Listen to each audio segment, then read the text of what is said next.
What is up guys? Welcome to INOH, and in this video, aalamin po natin kung paano nga ba ang tamang paggamit ng used coffee grounds for our garden.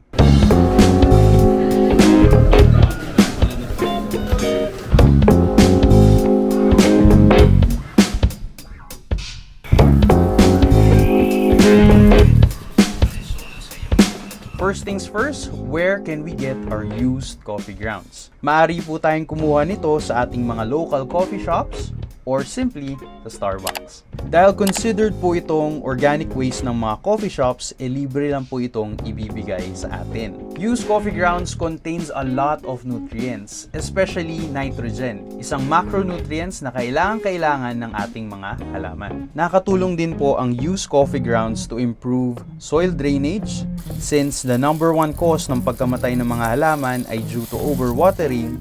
Makakatulong po talaga ang paggamit ng used coffee grounds para maiwasan ito.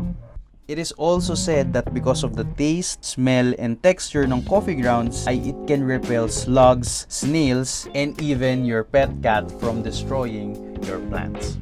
Pero dahan-dahan lang po sa paggamit ng organic fertilizer na ito kasi some gardeners use coffee grounds as a mulching agent for their plant.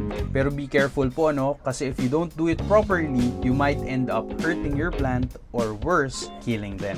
Now, how can we properly use coffee grounds in our garden? For acidic-loving plants po, just apply a very thin layer of used coffee grounds on top of the soil and then spread it po. You don't want to mulch it po ng sobra kasi baka makasama po ito sa inyong plant. Very thin layer lang po. For the list naman po ng acidic-loving plants ay nag-iwan po ako ng link sa description. Check nyo na lang po doon.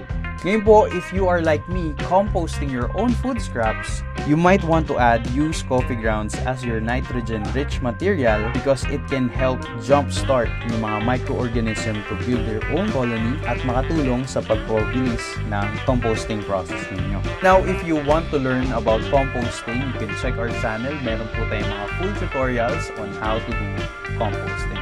And lastly, if you have a worm bin at nag-aalaga po kayo ng African night crawlers to harvest their vermicast, used coffee grounds is the best thing that you can feed your worms kasi they love it very much. Trust me po. Meron din po tayong available na video on how to set your worm bin. Check nyo na lang po sa ating channel.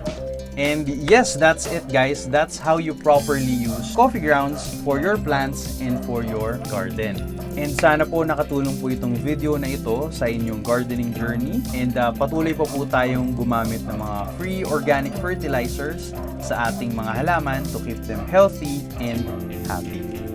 Now, if you have questions or suggestions, please don't hesitate to comment it down below. Re-replyan ko po kayo dyan. And if nagustuhan nyo po itong video na ito, please do hit the like button. Share this to your friends, to your social media account, kung gusto nyo lang naman. And if hindi pa po kayo nakakapag-subscribe, ay mag-subscribe na kayo. And I will see you on my next video.